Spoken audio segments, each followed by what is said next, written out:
Olá, seja bem-vindo ao primeiro episódio do nosso podcast Escuta o Doutor, produzido pela Unimed Campo Mourão, no intuito de levar cuidado, informação, prevenção e bem-estar para toda a comunidade. Como que vai funcionar esse podcast?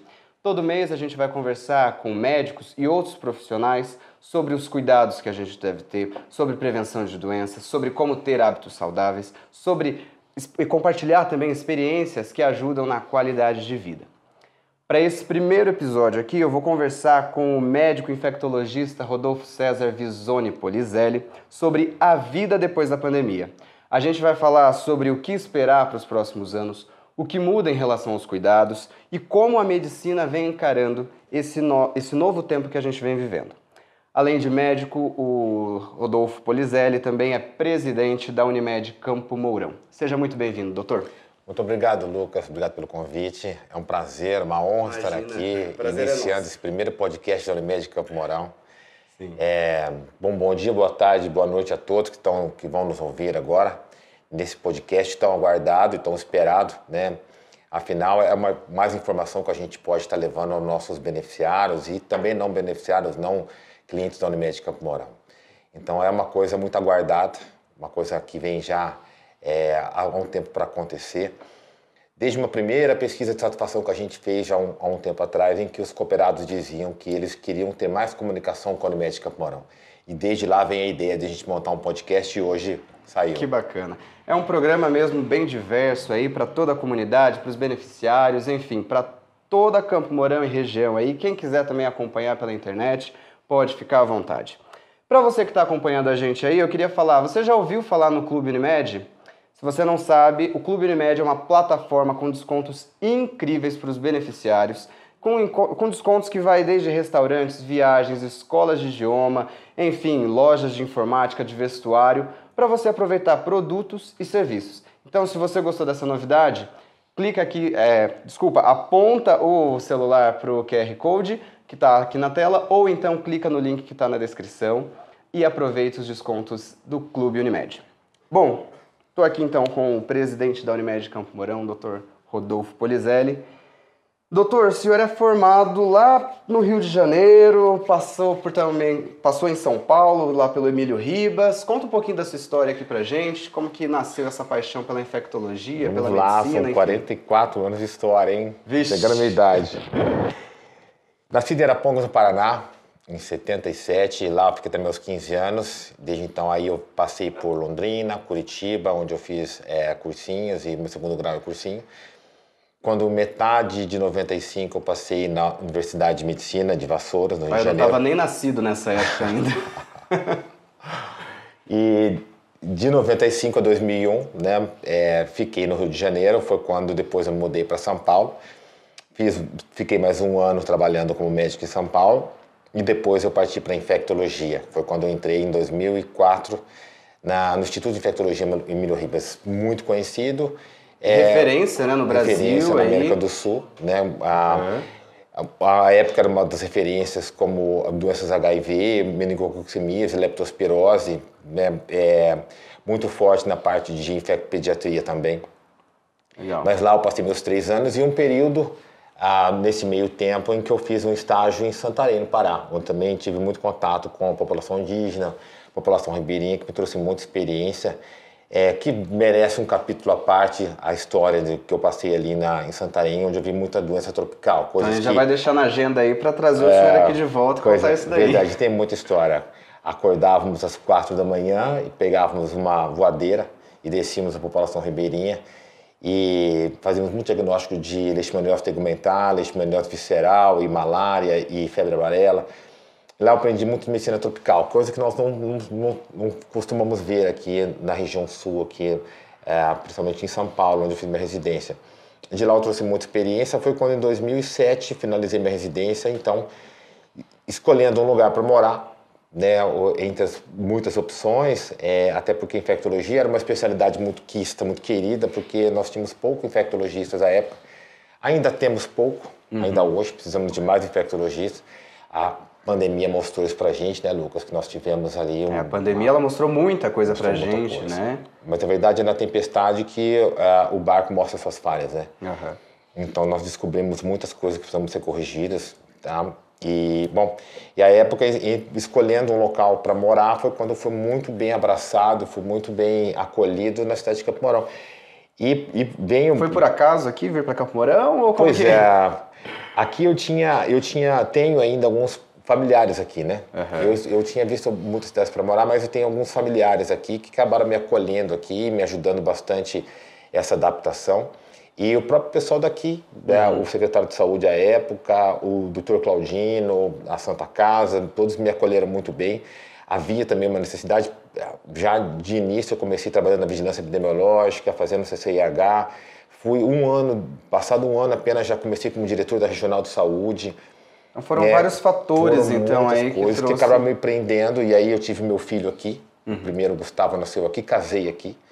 Primeiro veio o Gustavo, depois veio o Miguel, né? Primeiro o Gustavo, depois o Miguel. O Gustavo está com 14 anos, quase a mesma época de que eu moro aqui, que eu vim para cá, e o Miguel está fazendo 10. Então, e quantos anos de casado com a doutora Andréia Polizelli? Desde 2007. Desde 2007. Casamos em outubro de 2007. Aí, quase 15 anos. O Miguel nasceu, o Gustavo nasceu 7 meses depois. Depois nós descobrimos que casamos grávidos. Olha só. Mas a doutora Andréia, ela é cooperada também, né? Ela é cooperada, oftalmologista. E na época fomos bem acolhidos aqui, né? Tínhamos uma necessidade de oftalmo e infecto na região. E a saúde pública, eu lembro que eu conversei com um amigo que tinha passado por aqui, um infectologista. Falei, Gui, o que você acha de Campo Mourão? Ele falou assim, cara, vai ser o melhor e o pior da sua vida.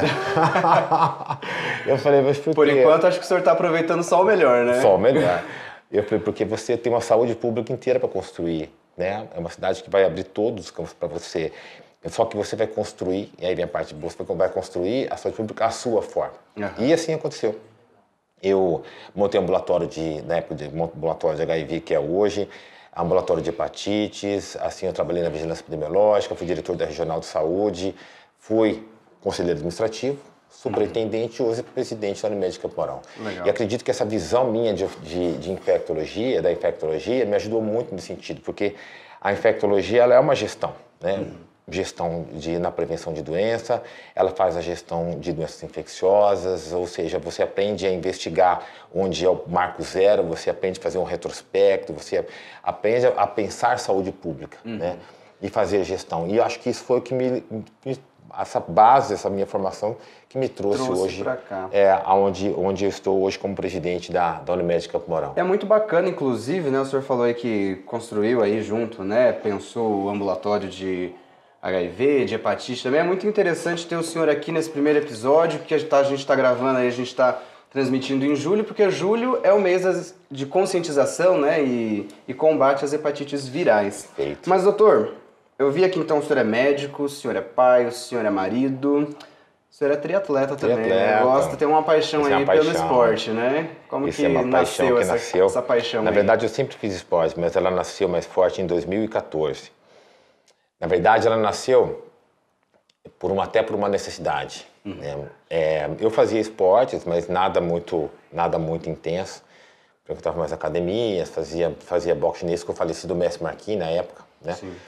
E foi quando, em 2012, eu fiquei bastante adoecido, vamos assim dizer. Tive uma doença grave, descobri que tinha uma doença autoinflamatória, em que eu não produzia...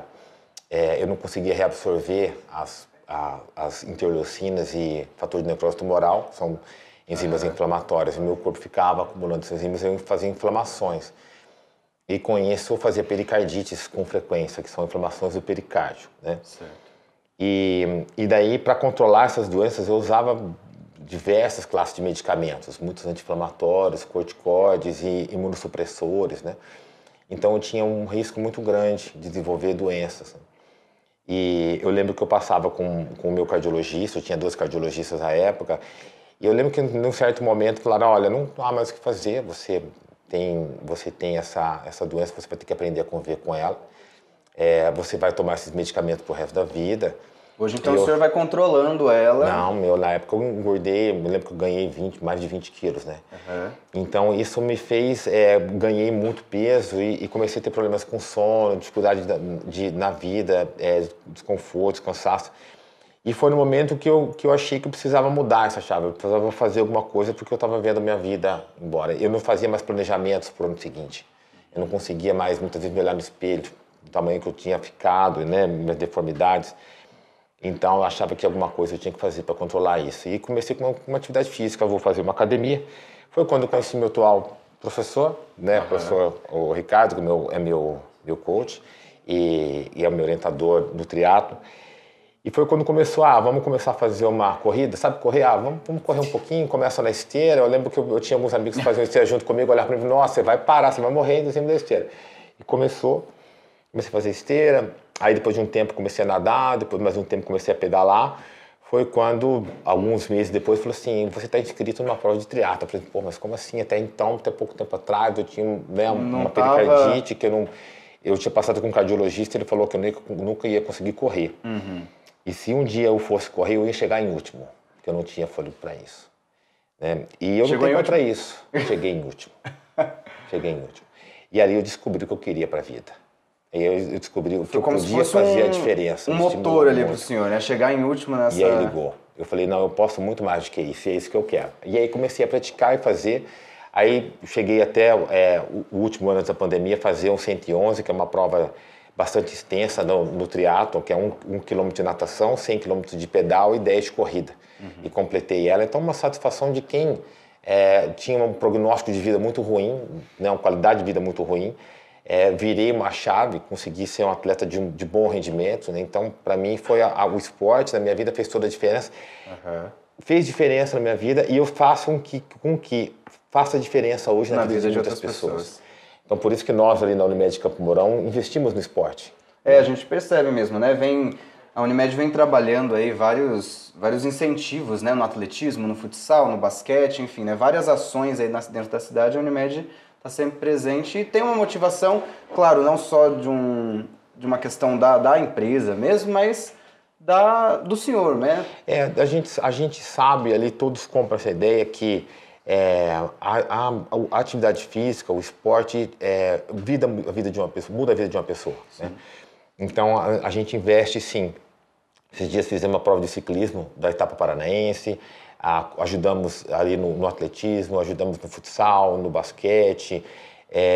Agora tem os jogos escolares que nós vamos estar também ajudando, participando. Tem a corrida de rua, tem os passeios ciclísticos que a gente promove. Então, a gente tem esse olhar, porque isso faz realmente a diferença. Hoje está incontestável o benefício de uma atividade física na vida das pessoas. A saúde com que as pessoas mudam a qualidade de vida e o tempo de sobrevida com a prática de exercício. Então, a gente tenta incentivar também muito isso. Além do que, projetos sociais, né? Você tira uma criança da rua, você tira uma criança que... nós vimos ali no atletismo, e quantas vezes a gente não foi na participação de algumas provas, a gente via que crianças que estavam com o seu destino já certo para drogas, e a família toda já vinha, né, naquele ritmo. E depois a vida dessas crianças foi mudada completamente com o esporte. É um incentivo para toda a comunidade, né? Para toda a população, né? Olhar que está sendo fomentado o esporte, está sendo fomentado a prática de atividade física, daí a pessoa olha aquilo ali e começa a se interessar, né? Muito bacana mesmo essa... Até porque a Unimed, a gente tem colocado na minha gestão, a gente tem colocado essa ideia de que a Unimed não apenas ela quer tratar da doença, não apenas quer controlar a doença, mas sim ela quer promover saúde. Né? Eu acho que a nossa função ali é a melhor forma despertar, exatamente, é despertar cuidar, nas né, pessoas que... e o podcast vem muito nisso, nessa ideia da gente fazer o podcast, ela vem na ideia da gente levar a informação aos nossos clientes e à sociedade de uma maneira geral. Eu ia te perguntar justamente isso, por que da ideia desse podcast para a Unimed Campo Mourão aí? Porque com essa nossa ideia de a gente promover doença, a gente tirar as pessoas do sedentarismo e incentivar uma alimentação saudável e com essa prática de esportes, né? É porque nós não queremos só atuar na parte de doença. Nós queremos atuar na qualidade de vida das pessoas. Há um tempo atrás fizemos uma pesquisa em que uma das reclamações dos nossos clientes falava, puxa, o que você acha que poderia melhorar a Unimed? Eu falei assim, eu queria que a Unimed conversasse mais comigo. Proximidade, né? Eu queria ter mais proximidade, eu queria que não só quando eu estivesse doente eu procurasse, mas que ela conversasse mais comigo. E nesse sentido a gente mexeu muito. Eu lembro que eu fiz essa pesquisa quando eu era superintendente. Nós contratamos uma pesquisa de escutar o cliente, por que ele não trata aqui essa doença. Muitas vezes ele procura um atendimento fora. E eles diziam que eles queriam uma maior comunicação, eles queriam estar mais próximos da gente. E a gente começou a mudar nesse sentido de tentar trazer ele mais para dentro da Unimed. Então, o podcast vem para levar informação, levar saúde, informações sobre a própria cooperativa. Estamos construindo um hospital novo, compramos ali o antigo Hospital Bom Jesus para fazer uma estrutura melhor, com maior qualidade, abraçar mais pessoas. Lançamos um produto novo recente para que a gente consiga alcançar mais pessoas, para que mais pessoas, com um produto, um preço mais acessível, possa também ter uma saúde de qualidade. Então a gente vem nesse intuito e aplicando nesse produto novo o APS, que é a Atenção Personalizada à Saúde, que é trazer um médico que a pessoa chama de seu. É um médico referência em que você tem uma doença, seja do seu filho, ou seja da sua mãe, do seu avô, você vai naquele médico e ele te referencia, ele é um gerente da sua saúde. Ele fala, não, você vai fazer assim assado, ou você vai ter que passar com tal especialista, ou o tratamento que você vai fazer tal. Qualquer dúvida, você vem até mim, conversa comigo, eu te dou sempre uma orientação. E faltava isso. Então, esse podcast vem para a gente levar a informação, tá? A gente está mais próximo dos nossos clientes. E os próximos tópicos vão vir muito a ideia que a gente traga muito a opinião das pessoas, o que elas querem escutar, com quem que elas querem conversar. Também, né? E o senhor apontou aí, doutor, que a Unimed, né, veio trazendo vários benefícios aí para as pessoas. O podcast é um deles agora, né? Um programa aí para as pessoas ouvirem. Tá mais próximo até mesmo das pessoas. Então, às vezes, está aí praticando uma atividade física, correndo e tudo mais, coloca o podcast, escuta o doutor e vai ouvindo aí como ter hábitos saudáveis. O que eu quero perguntar para o senhor é sobre o nosso tema agora aqui, né? A gente vai falar então sobre a vida depois da pandemia. Só que a vida depois da pandemia teve que ter a vida durante a pandemia. E o que eu quero saber é quais foram os desafios de ser presidente. A sua gestão começou dentro de uma pandemia, né? No meio de uma pandemia. Quais foram os principais desafios de ser presidente? Você imagina, Lucas, presidente da Unimed Campo Mourão e infectologista, né? Então, você imagina o sofrimento que eu tive. Foi um grande desafio, né? A gente sabe que existem as doenças virais, elas se comportam com grandes e pequenas mutações, majos e minos, né? E a cada 20 anos a gente tem grandes mutações. Assim foi a influenza aviária, a suína, foi a H1N1 de 1918, a chinesa, enfim. Ela tem uma periodicidade, que ela faz grandes mutações, que ela muda o seu material genético. Só que nós não tínhamos ainda visto isso com o coronavírus. Sim. Né? Nós tivemos uns casos pontuais, que foi o SARS, o MERS... 2003, mais ou menos? 2001, 2003? Foi no começo do século XXI. Só que foram pontuais e agora a gente teve essa explosão de coronavírus, né? Uma coisa que foi muito diferente de tudo. Nós nunca tínhamos visto nada parecido com isso, tanto que nós não sabíamos tratar no começo. Eu lembro que eu estudava todos os dias, porque todos os dias saía um artigo diferente, ou de repente um medicamento que era consagrado ontem, hoje não era mais. Um medicamento que era proibido antes, ele passou a ser a indicação poucos dias depois. Então foi uma coisa que ela não houve... Pegou de surpresa a medicina, completamente, né? Não havia bandidos e mocinhos, né? Nós fomos descobrindo e através de muito estudo, a ciência sempre nos pautando no que devíamos fazer, né? Mas lógico, nós não deixamos de fazer as nossas tentativas. Então eu lembro que eu ligava para amigos que estavam em São Paulo, em Goiás, e falava: o que você está fazendo, que pode estar mudando, que pode estar ajudando? De repente tem esse medicamento que o pessoal está usando, que está tendo bons resultados. E a gente ia, e a ciência muitas vezes vinha alimentando isso, cravava que esse medicamento deve ser usado, ou tal medicamento não deve ser usado, e ela vinha nos ajudando. E assim a gente foi construindo um caminho, fomos sim fazendo o máximo. E nós tínhamos essa carga toda, como infectologista, por exemplo, nós tínhamos a carga de que nós tínhamos alguma coisa que nós tínhamos que fazer. Nós tínhamos a expectativa, era quase que uma pessoa veio com Covid, ela sentava na nossa frente, era quase uma sentença de morte. Ela falava assim, faz alguma coisa porque eu não quero morrer. Eu sou jovem, eu tenho filhos, e a letalidade era altíssima. Teve uma época que, um certo momento, que a gente pegou jovens, que era entre 30 e 40 anos, em que a letalidade era muito alta, quando internava. Não era uma questão, então, só de pessoas idosas? Não, no começo foi, mas depois ela foi com mudando o perfil dela. Doenças, né? Ela foi mudando o perfil, no começo eram pessoas mais idosas, né, que falavam... Eu lembro que eu nunca esqueço que eu estava chegando num restaurante e tinha uns jovens conversando na frente, que eles falavam assim, eu não vou me cuidar, não vou usar máscara, não tem problema, porque só está matando velho. E foi incrível, né? De repente estava na idade deles, estava na faixa etária deles, e o índice de letalidade muito alto para aquela faixa etária. Então, pessoas que tinham um pouco mais sobrepeso, hipertensas, tinham um risco maior, então a gente viu um índice de letalidade altíssimo. Uma época que faltou oxigênio, faltou medicamento, faltavam leitos, faltava leite de UTI, então foi muito frustrante uma certa época. Precisou até se reestruturar, né? Tanto o sistema público de saúde, a saúde exato, suplementar, e aí vem né? o que você falou dessa pergunta de eu vendo isso como infecto, mas tendo a possibilidade de fazer isso como presidente.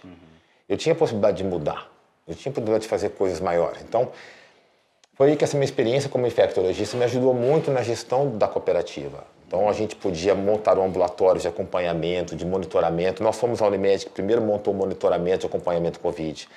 Nós distribuímos, à época, oxímetros de pulso para as pessoas que tinham mais risco. Então, era uma coisa que ainda o pessoal não se atentava. Nós já estávamos implementando na Unimed Campo Mourão, que a oximetria era uma coisa essencial na evolução da doença, que ela ditava o internamento ou o grau de gravidade de uma doença. Então, nós começamos a comprar, distribuir e telefonava todos os dias na casa daqueles pacientes, perguntava o tempo todo, está piorando a febre, está com falta de ar, ou a tosse está piorando, e isso a gente ia descobrindo os sinais de gravidade, ia internando. Então nós tivemos, até comparativamente, um dos menores índices de letalidade do Paraná, né? Sem falar no Brasil, lógico, o Paraná é um dos estados que estavam avançados nesse sentido, mas um dos menores índices de letalidade. Frente a esse ambulatório que a gente montou, estruturamos o hospital, né? A gente fez a referência à Santa Casa à época e depois o Hospital Unimed também, que graças a Deus nós tínhamos o Hospital Unimed. Tinha um ponto de referência ali, né, para o beneficiário, mas para a comunidade também, né? Então nós tínhamos locais que estavam capacitados, depois o Claudino também se adaptou para receber os Covid, então nós tivemos algumas perdas sim, tá? Eu lembro de cada uma delas. Mas te falo que a gente reverteu muita coisa, conseguimos tratar muita gente, tivemos muito sucesso em muitos clientes. Nessa questão de adaptação que o senhor apontou aí, doutor, a Unimed, então, ela implantou o monitoramento Covid, teve também aí, não só em Campo Mourão, não só por conta da Unimed, mas a gente teve no Brasil e no mundo, né, a telemedicina. A medicina, realmente, ela estava preparada para isso e as pessoas estavam realmente preparadas para consultar, ter uma consulta com o seu médico pela tela do celular ou do laptop, enfim, como que o senhor avalia isso? O Covid-19, essa pandemia, ela acelerou muitos processos, né? Não estávamos preparados, realmente aceleramos um processo, né, que vinha lento. Mas nós tínhamos que fazer isso, porque nós tínhamos que separar as pessoas que estavam doentes, que tinham que trabalhar somente em casa. Então, gestantes que tinham que trabalhar remotamente, pessoas que tinham mais vulneráveis que tinham que trabalhar remotamente. Então, nós tivemos que nos adaptar, né, aprender com isso. Tanto que acelerar a telemedicina foi uma das alternativas, porque chegamos a um momento que o nível de atendimento, o volume de atendimento no ponto de atendimento já estava insustentável. E o presencial também, às vezes, não era tão efetivo, no sentido por conta da doença mesmo, né? De transmitir a doença, né? E isso ele lá transmitia para aqueles que muitas vezes não poderiam não estar. Né? E você tinha que uma necessidade de acompanhar ele diariamente, e muitas vezes era apenas orientações. Então veio nessa época também a telemedicina.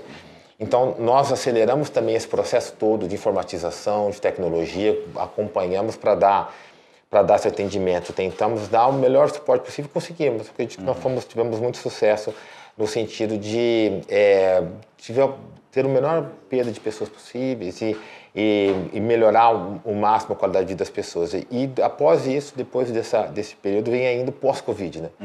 Não era só o Covid, mas veio o pós-Covid, que até hoje nós temos sofrido muito com isso.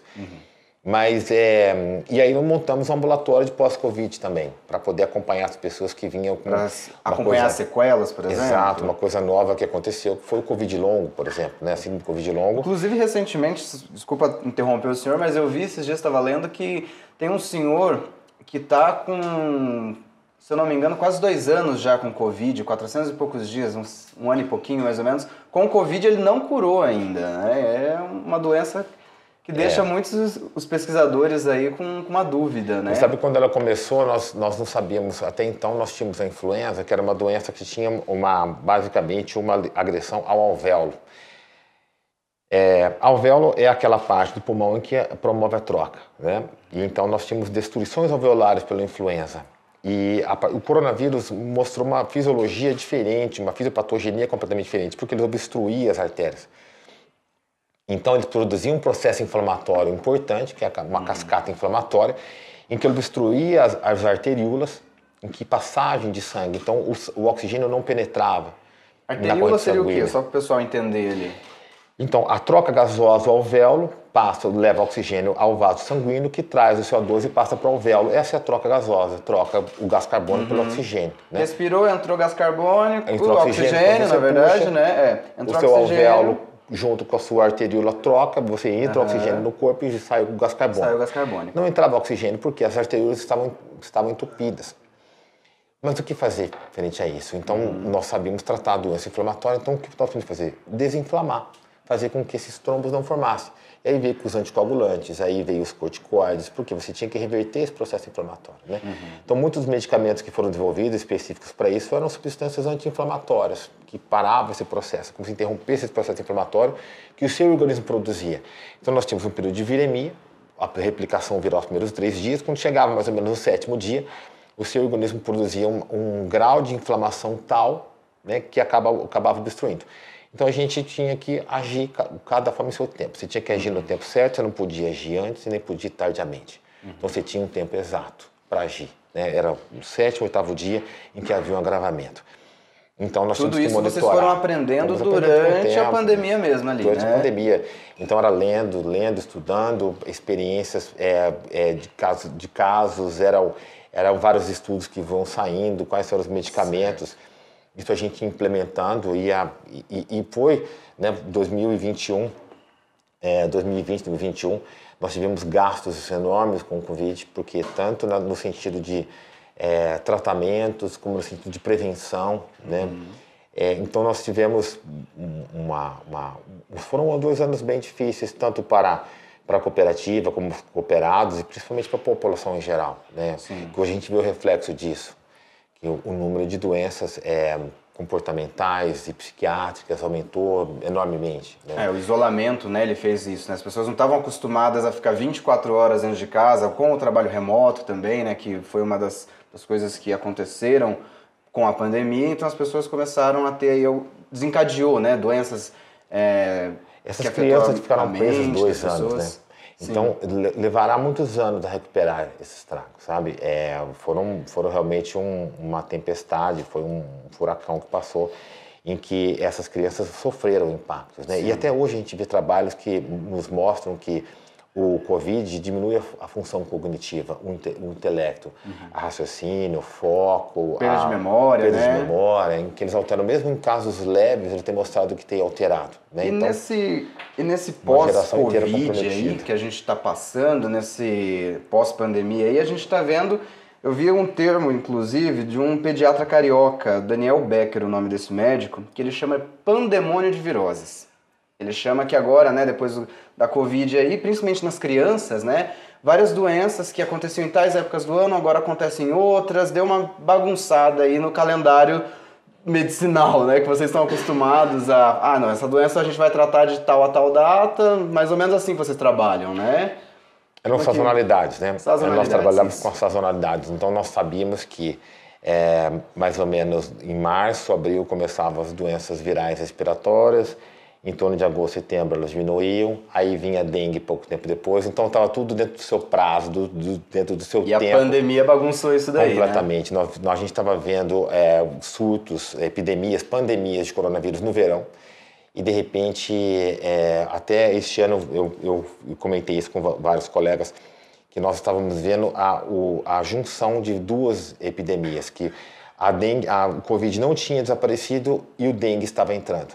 Então, entre o mesmo paciente com febre, você tinha que pensar em dengue e Covid junto, ou seja, juntaram, né? Durante muitas semanas. Inclusive Campo Mourão, né? Até eu peguei 2 pacientes que estavam co-infectados com dengue e Covid. Misericórdia. E como tratar daí? Por exemplo, tem algum medicamento que pode dar para um ou não pode dar para outro? Como é que aconteceu nessa situação aí?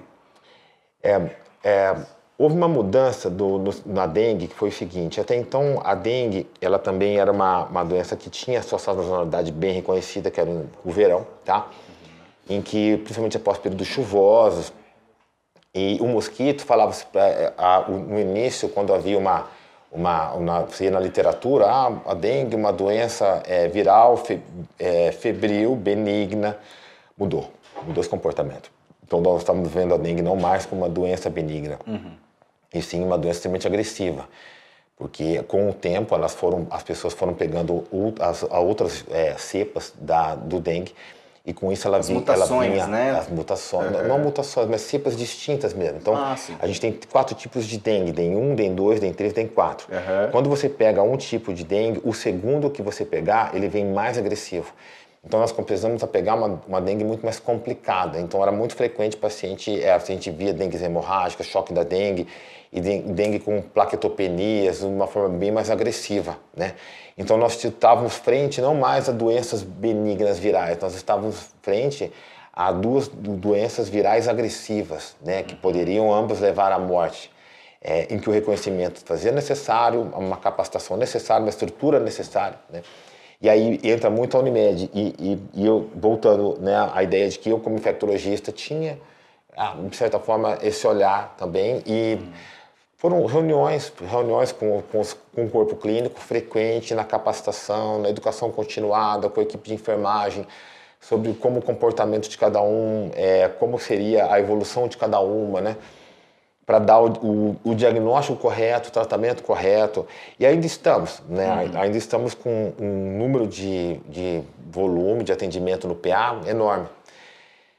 Nós fizemos algumas mudanças ao longo deste ano, né? Como eu te disse no começo, nós pegamos uma Unimed que vinha num mundo calmo, nós estávamos navegando em ondas calmas, um mar brando, né? De repente nós nos vimos em uma situação, numa tempestade, né? A Covid, maré né? alta, Veio e que mostrou assim a fragilidade que muitas vezes nós temos na saúde. E aí o que nós estávamos conversando sobre você ter que adaptar uma tecnologia, você ter que informatizar, você ter que aumentar a comunicação melhorar a comunicação com o seu médico operado, melhorar a comunicação com o seu paciente, tentar abraçá-lo de todas as formas possíveis, tentar chegar a ele de todas as formas, né? Então, entender também, né? Não só, como o senhor falou no início aqui, não só tratar da doença, mas também entender o paciente de uma forma mais humanizada, né?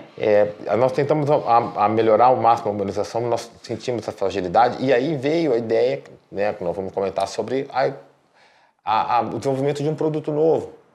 De repente nós achamos que aquela parte da população que muitas vezes não tinha, falava, não tem condições de ter um plano, precisa tanto ter um plano da Unimed, então vamos desenvolver um plano, a gente adapta, tenta melhorar ali os custos com o plano, mas vamos tentar fazer planos que possam todos ter, porque nós vimos o caos que foi a saúde pública à época, né? Foi dificultoso, e nós da Unimed sabíamos também a responsabilidade que nós tínhamos com o nosso cliente.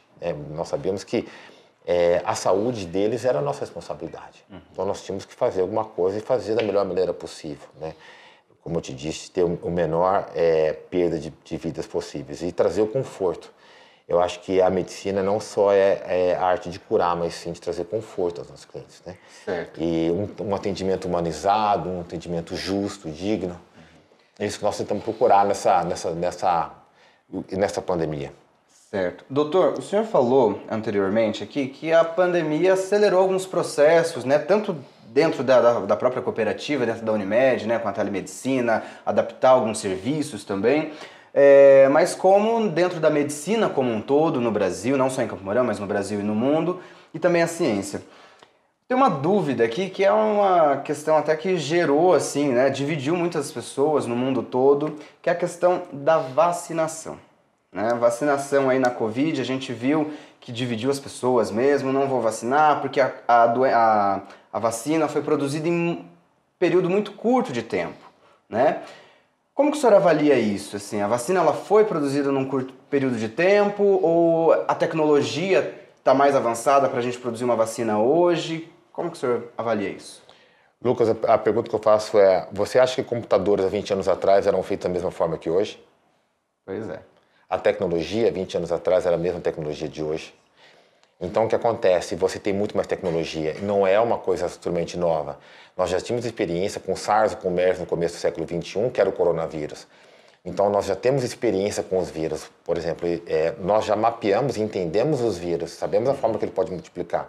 Então, nós já temos caminhos de vacina.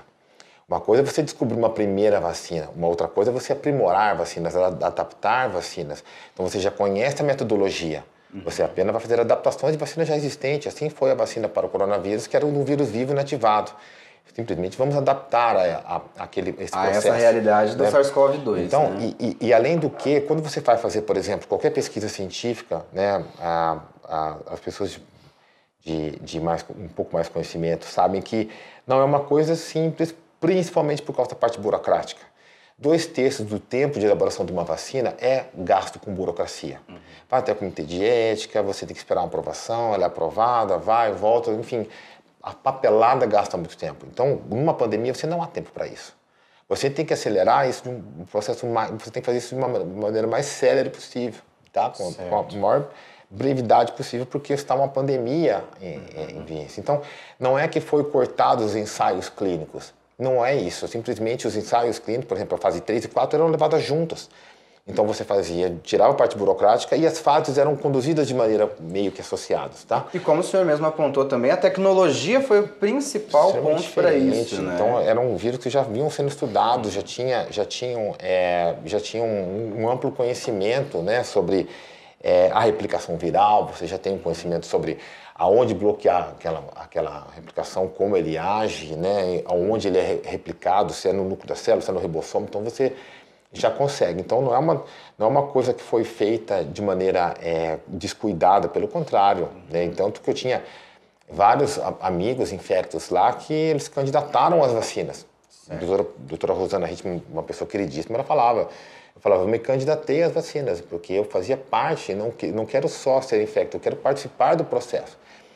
Então, se voluntariaram e fizeram parte das pesquisas e hoje mostra que fez a diferença realmente. Tá? As vacinas, elas mudaram completamente a evolução, o quadro clínico, né? Incontestável isso. Né? Inclusive, é importante a gente... Uma cegueira coletiva, será uma cegueira total se nós não entendemos o papel que a vacina teve nessa evolução. Aliás, vários colegas que recusaram a vacina, tive alguns colegas que faleceram por Covid porque provavelmente recusaram a vacina. É importante também a gente pontuar que a vacina ela é a prevenção, né? É um meio de prevenir, né? Ela não é necessariamente a cura, mas ela é um meio de prevenção. E qual a gente viu aí, né? Tem primeira, segunda, terceira, aqui em Campo Mourão nós estamos já na 4ª dose, e tem gente que não completa o esquema vacinal, né? Tomou a primeira e às vezes fala, eu não vou tomar a segunda porque eu já tomei a primeira, né? Eu não vou tomar a terceira porque eu já tomei até a segunda, então tá ótimo. Qual é a importância da gente completar o esquema vacinal? Vou voltar um pouquinho. Tudo bem. Me permite. Vou falar um pouquinho sobre mutações, tá? Então, o que acontece? Um vírus ele tem uma capacidade altíssima de sofrer mutações. Então, quando ele entra com o material genético, o vírus entra dentro da célula, principalmente ele vai, porque por ser um RNA, como é o caso do coronavírus, tá? Nosso vírus tem DNA e RNA. O coronavírus é um vírus RNA que entra no material da célula e coloca esse material dentro do ribossomo, que faz a multiplicação. Quando ele promove essa multiplicação, o que acontece? A alta transmissibilidade do vírus e a persistência dele na comunidade faz com que haja um risco maior de mutações. Tá? Então ele pode sofrer grandes variações. Existem centenas de variações que ele pode sofrer e muitas delas que podem favorecê-lo. Tá? Ao longo de uma epidemia, a gente sabe que um vírus ele vai tendendo a ser menos letal e mais transmissível. Por quê? Por sobrevivência. Entendi. Então ele mata menos, fica mais tempo no organismo e mais transmissível ele fica para a persistência da sua espécie. Ele também vai se adaptando, né? E ele vai sofrer mutações e vai se adaptando. Então essas mutações no coronavírus geravam novas variantes. Então começaram a ter a letra... No começo era a de Nova York, a da África, depois eles trocaram por letras do alfabeto grego. Alfa, beta, gama, epsilon, ômicron, né? E aí nós tivemos a última agora, que é o coronavírus pelo ômicron. E aí ele deixou de fazer novas variantes, novas cepas, começou a mutar ele mesmo. Pequenas mutações que o ômicron fazia, mutações dentro deles, como se ele gerasse filhos, né? E isso fez com que ele fizesse variantes e a doença foi se tornando menos letal com o tempo, menos agressiva, menos letal, tá? É como se a vacinação conseguisse segurar isso, de certa forma, essa letalidade da doença, diminuindo a replicação do vírus. Ah, mas eu vou tomar vacina e vou deixar de ter o Covid. Não, provavelmente você vai ter, assim como existe o BCG na tuberculose. Você não vai impedir que tenha, mas você tem de uma forma mais branda, você vai ter uma forma letal. Então, quando você vai tomando as vacinas e seus reforços, é como se você fosse fortalecendo o seu sistema imunológico. Para aquela você fosse relembrando. Né? Olha, é assim que você combate. Então, quando você está começando a esquecer, diminuindo o seu sistema imunológico, você recebe uma nova vacina, você volta a produzir anticorpos, você volta a produzir uma resposta imunológica sobre aquele vírus, né? Então, o que acontece? Você vai fazendo boosters, você vai aumentando. Assim como existe hepatite, que a primeira dose tem um tipo de sensibilidade, você dá a segunda dose, você aumenta a sensibilidade da vacina, a terceira você já é quase 100%. Então é como se você fosse, com as novas dosagens, fortalecendo mais o sistema imunológico e fazendo com que ele não esqueça aquela proteção que ele adquiriu. É como, por exemplo, também vamos citar um exemplo aqui, né? Uma vacina mais comum, a vacina da gripe, né? Tem todo ano a vacinação da gripe e a gente vai tomando ali. Se a gente deixar de tomar, a gripe vai vir às vezes até mais forte, dentro né? da mutação que a gente está falando. Como existem variantes novas, cepas novas, você aplica aquela vacina das cepas circulantes no ano anterior, você faz uma nova vacina para aplicar no ano seguinte, que era aquela circulante, por causa das mutações. Então, as mutações virais, elas têm que ser entendidas, né? Existem as mutações maiores, as mutações menores. As grandes pandemias foram feitas por mutações mais complexas, mutações maiores dos vírus, e as pequenas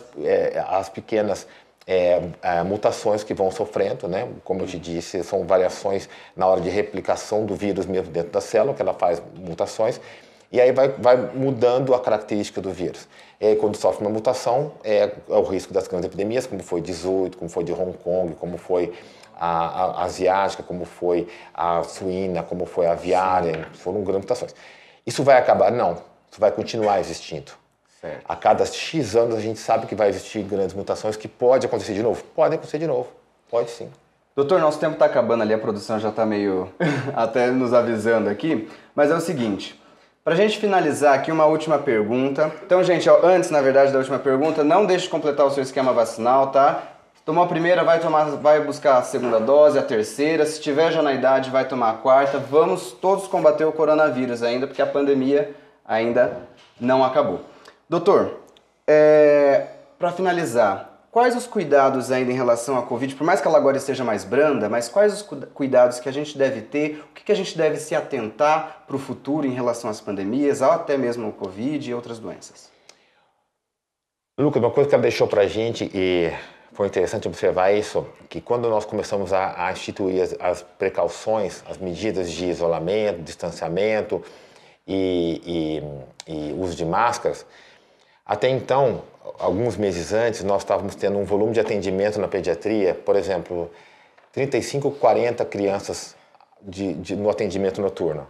Aí vieram as medidas de isolamento. Uma criança, 2 crianças. O que dizia isso para a gente? As medidas de precaução. Elas evitam não só as doenças virais, mas as diarreias, as conjuntivites, as outras infecções transmissíveis. Então, o cuidado deve se manter. O uso de máscaras, ou evitar sair doente de casa, ou evitar contato com pessoas doentes, ou você espirrar no braço, você evitar ambientes fechados, com aglomerado de pessoas. Então, coisas que você pode aplicar e usar na sua vida diária, no seu dia a dia. Então, é uma lição que a gente tem que aprender e tem que ficar pra gente. Não só para Covid, né? Não para só para outras Covid. doenças. Gripe, por exemplo. Lavagem de mãos. Sim. Lavagem de mãos, coisa simples assim. Uma água e sabão, ou se você não tiver acesso a uma pia, você pode usar um álcool gel, você aplica na mão, evitar tocar o seu rosto com as mãos. Então, medidas simples, extremamente simples, como a lavagem de mãos, tá? Que pode evitar as doenças, né? Então, esse tipo de... não expor o seu filho, por exemplo, se tem alguém doente, ou você está doente, você não sair, não doentes sair de crônicos casa. Também precisam redobrar o cuidado? Cuidados com os doentes crônicos, exatamente. Então, por exemplo, se eles têm já uma imunodeficiência, uma imunidade diminuída, um diabetes, ou faz uso de quimioterapia, evitar aglomerados, tá no restaurante, por exemplo, em mercados em que tem um menor número de pessoas possíveis, preferência uso de máscara, lavagem de mãos frequente. Então, são medidas que não só para essa doença viral, mas para tudo. Certo. Então, são medidas de higiene. Medidas básicas, né, gente? Gente, eu conversei então com o médico infectologista e presidente da Unimed Campo Mourão, Dr. Rodolfo César Visoni Polizelli. Doutor, muito obrigado por participar desse nosso primeiro podcast. Tá bom? Desse nosso primeiro episódio do podcast Escuta o Doutor. Foi um prazer tê-lo aqui. Lucas, a satisfação é toda minha, tá? O prazer é meu. Gosto muito percebe que gosto muito de falar. A gente vai conversando. Passou 40 minutos. E olha que sobrou pergunta aqui ainda. E tem muita coisa pra gente falar, mas eu acho que é isso, a ideia é essa, a gente tá levando informação de qualidade, tá?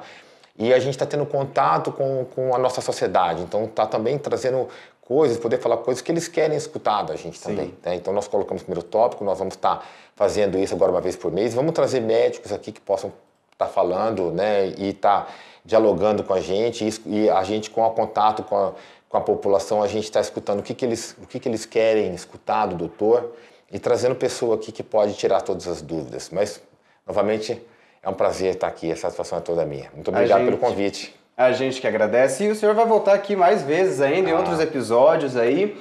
Legal. Gente, muito obrigado. Esse podcast teve a colaboração do blog do Raoni, foi produzido pela Unimed Campo Mourão. Eu sou o Lucas Ribeiro e a gente fica por aqui. Até a próxima.